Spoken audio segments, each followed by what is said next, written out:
Welcome to Liftoff. My name is Stephanie Newton. I'm here with Pastor Jacky Connell, author, speaker, and conference leader. So today we're doing Liftoff. Welcome, Pastor. Man, I'm excited about the opportunity to come and be with you during this time. It's always really motivational to be able to talk about the subjects that we get together and share. And my prayer, Steph, is that the words that we give will be encouraging to those that will listen, and maybe all of us, because I go back and listen to them as well. Maybe all of us can get a little nugget that will propel us to be better leaders. Absolutely. Well, today we're going to talk about planning for the new church year. And so, Pastor, let's start with a little history about when the church year typically begins, as well as when do you typically begin the church year? Well, you know, Steph, when you're, especially in the Baptist church, typically and historically, churches always started their new church year in October. And so, you know, we did that for a long time and kind of put all of our eggs in the basket of trying to start something new in October. But for us, we began to ask the question, why are we doing that? Why are we doing it in an October? Because, you know, when you look at kids that are graduating from one grade to the other grade, and you're trying to keep a sixth grader in sixth grade class after they've been promoted to the seventh grade, and you know, it all gets wadded up. So what I did was I began to ask questions. Why is it mandated somewhere that we had, I mean, is it written in the Bible that we have to do this in October? And so what we found out was that as we began to dig, we found out that it all started traditionally back years ago when the farmers would use all their kids and all their people to get the crops in after the summer, and they would work through the fall, and they didn't want to start anything new in the summer and the fall, so they would start the new church year in October. And so what we found out was, you know, today we don't have that issue for the most part. And so it really wasn't etched in stone that we had to do it in the month of October.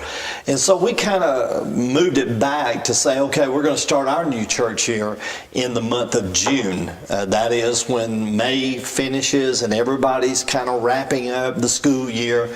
And it made it so much easier for us. But that's kind of the history of how all that started. But you know, when you think about churches and you think about big events, you look at Christmas, you look at Easter, you look at, and I really, in my heart, I wanted to make starting the new church year a big deal. You know, like, let's celebrate it. Let's don't just do it. Let's have a purpose for it. Let's make it a big deal in our church. And so we just kind of readjusted when we were going to do the new church year launch, and said to ourselves, okay, when's the best time to do that, so that we could celebrate what that's all about. How does it fit in to the workings of our church, and how can we get the best bang for the buck in introducing something other than just going, okay, we're going to change the record books.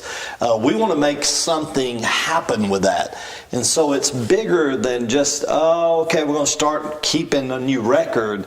We wanted to make something tie into it that would encourage the church to buy into it, that, hey, you know what? This is a big deal. You know, it's a big thing for our church, the new church year. Well, it's always a big time for us. So let's talk a little bit about that, Pastor. When do you start preparing for the new church year, and what do you personally do to get ready for the new church year? Well, again, I want to make sure that we understand that for us here at Eden Westside, and for me as the senior pastor here, it's bigger than just you know, clearing the books and starting new books. I wanted to make sure that that we did something that connected to it, that would draw out the most potential that we could get out of it. And how can it be something that a whole church can engage in? And so what I do, Steph, is we create a theme for the new church year. It's not just, oh, we're having a new church year. It's what is our theme going to be for the year. So we integrate that into that. And so the question is, what do I do? Well, there's 2 or 3 things that I do personally so that I can help engage and to help incorporate into the church, what is this new church year all about? So the first thing that I do, and this is going to sound so much like a preacher, but the first thing I do is pray. I really seek God for this. God, what do you want us to do this year? What do you want us to get after this year? What's going to be the big idea that you want our church to embrace this year?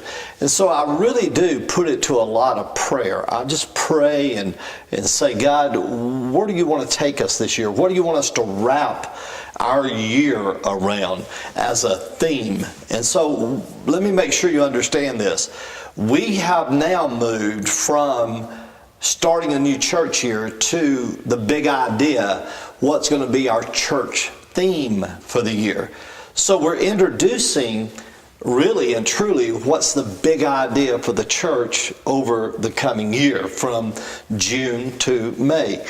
And so I really pray and seek God for that. The second thing I do is through the year, I'm constantly and continually keeping my spiritual ear open and my eyes open to what is the things that I see, what do I hear that would cause us to consider what is going to be the church theme. I may be in another state and I look at a billboard, or I see something in a building, or I go to a conference and somebody makes a statement. And I'm telling you, if you are positioning yourself to be sensitive to that, God will speak to you about it. And you may hear one statement, one thought, see one thing, and God will say, that's it. Well, that's what I do. I pray, I keep my spiritual ears open, my spiritual eyes open, to be able to ask the Lord, what is the theme you want us to have? What do you want our church to be muscle up for in the church here?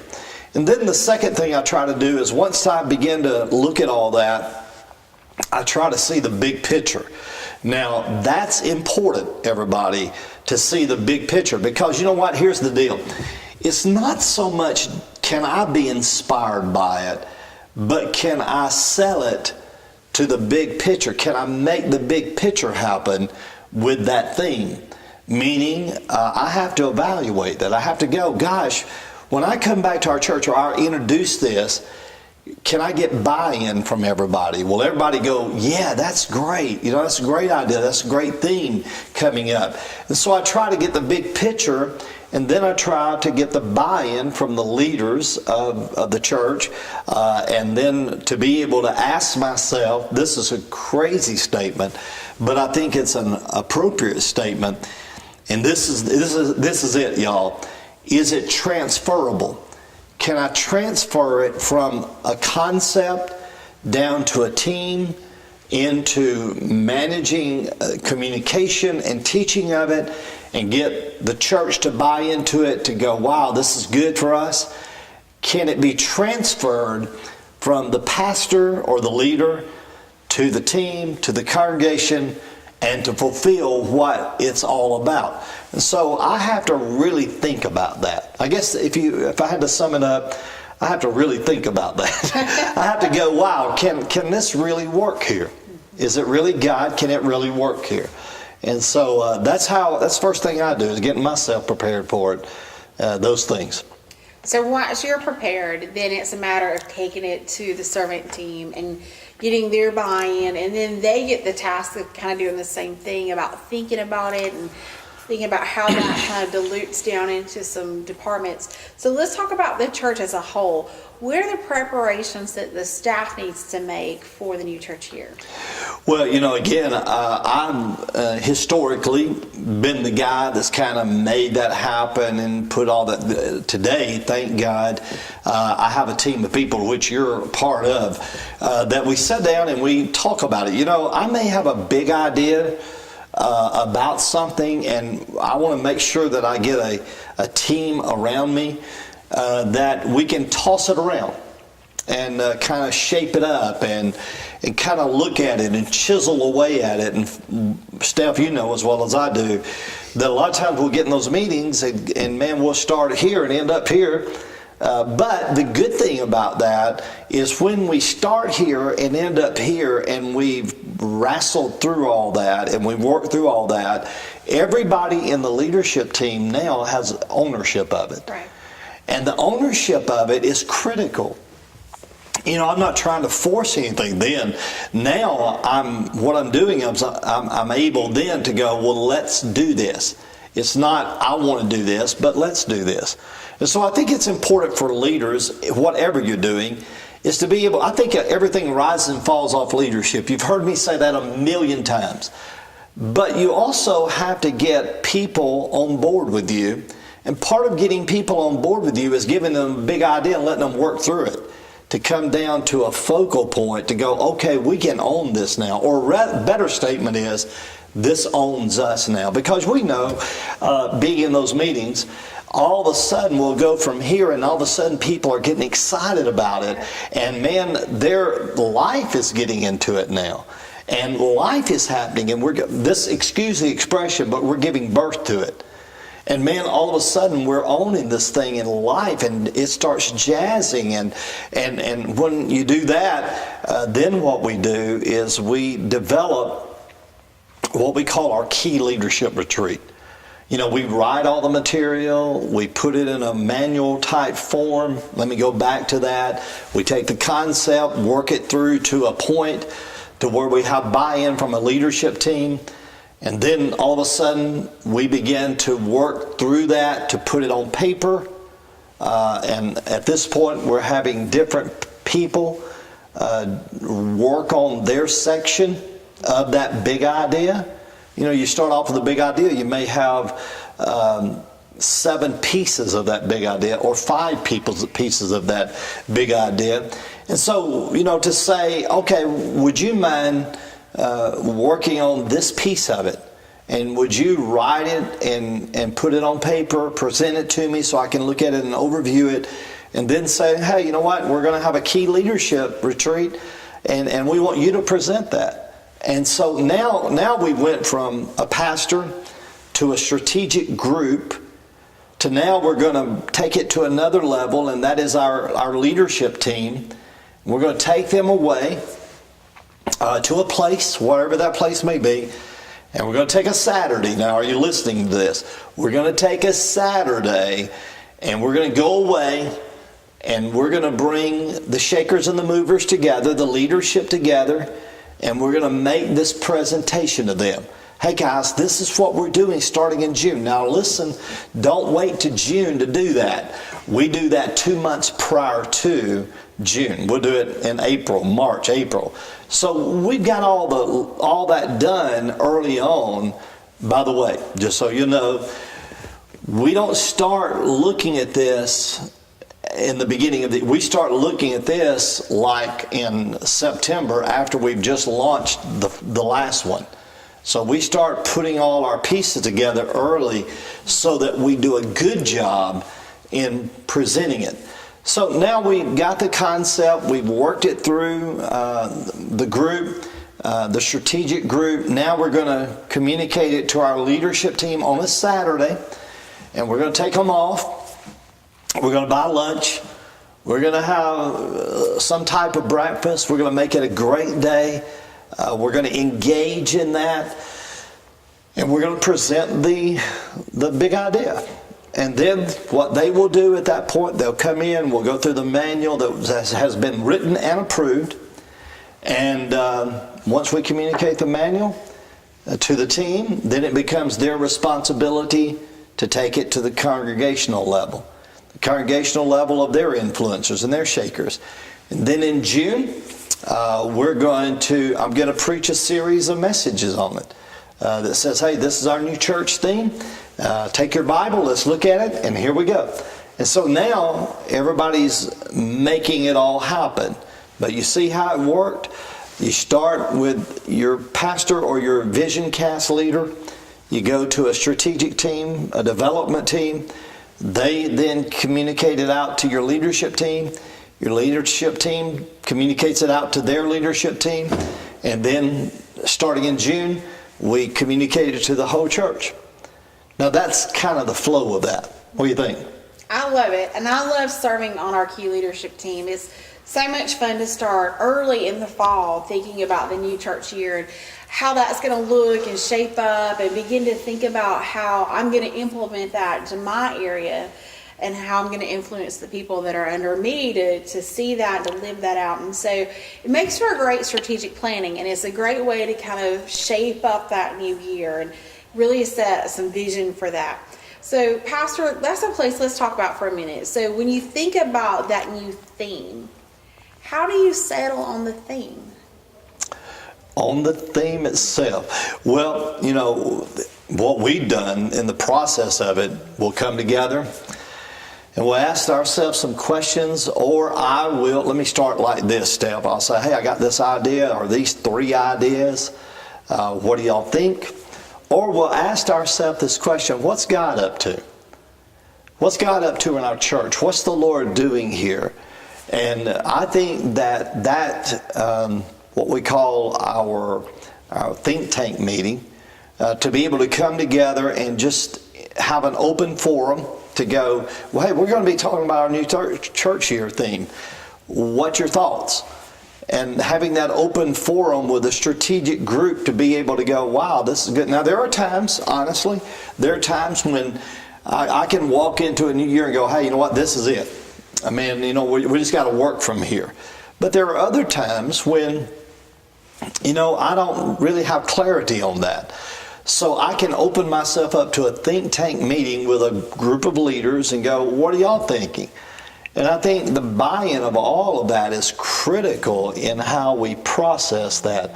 And I'm going to tell you this, I've seen it happen over and over and over again.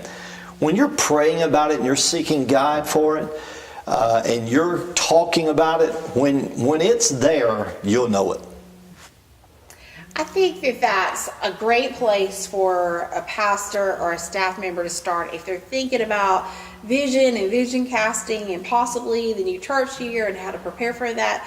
I think that think tank is such a crucial place to begin of whether the pastor or the leader has that clear vision or not, but getting some people to come in, shut the door and say, here's what we're thinking. What do you think? And kind of seeing how God has already developed that idea in some people and as they add pieces together. So I think that's a great place to start. But what other advice would you say to a minister who, after hearing this, is thinking like, I want to start the church year off in excellence? What would you recommend? Well, I just want to go back and add a little bit more muscle to that thought you just shared, and that is shaping the pieces.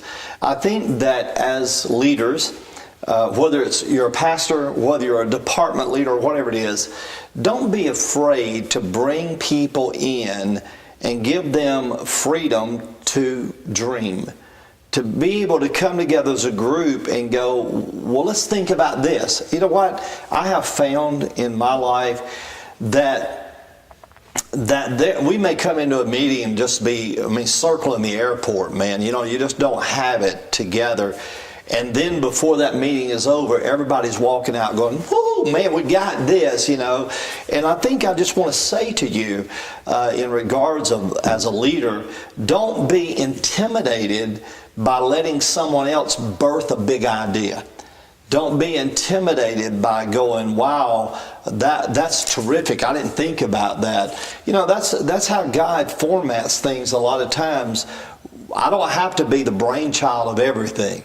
I'm the guy that's supposed to lead the thinking process of it, or at least the grouping process of it, to give people permission to dream out there and go, well, is this good or bad? Now, as a senior pastor, you know, I have the unique responsibility to make sure it fits into the big picture. But it's okay to, in other words, don't be intimidated by somebody else having a great idea and being able to shape that down to where you go, wow, that's great, you know, that's good. And so I think that's important. The other thing is what I call leadership leaks. You know, you want to create those. Once you settle, you want to make sure that you pull the right people together at the right time to create a leadership leak so that people are talking about it.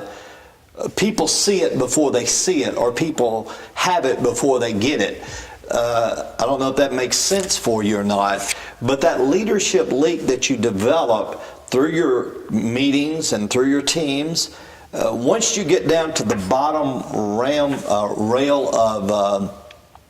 of where the nitty-gritty is, it's already been talked about.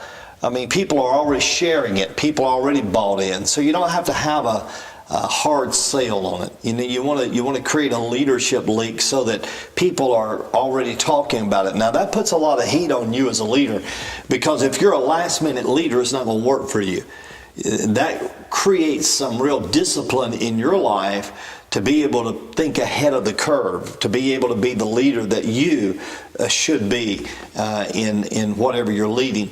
And then I think that not only do you have to get the sale in the people, but there's another piece of the puzzle that I think is critical as well, and that is, what are your visuals? What are you going to put on the walls that's going to reinforce your thought? We have a billboard out from our church that every year we put the theme on the billboard. You know, we put it out there on the sign, and this is who we are this year. And I think that's healthy. We keep it up there for a time, but we don't keep it up there for eternity. And it changes. And so it changes with our theme. So how you display it with posters or whatever you're going to do with it, on your bulletins, on your your things you're going to be using on Sunday, whether it's sermon notes, the title of it, you've got to get everybody wadded up on that. What are you going to print? What are you going to visually put on the halls of your church? What's the statements going to be? How are you going to brand that? How are you going to reinforce what that theme is? I don't think it's healthy to come up with all the brilliant ideas and they die on the front end. You want to have enough momentum and enough written material, visual material to keep that theme going all year long, if you're going to put that much work into it. What about for that pastor as he's beginning to think, or staff person, and he's beginning to put that team together for the first time? What are the kinds of people that you would encourage him to put on his think tank? Well, I think that you've got to certainly be able to pray about the people you want on your think tank, but it can go all the way from people that are creative thinkers, and man, when I say creative thinkers, man, they are everywhere, and that's good.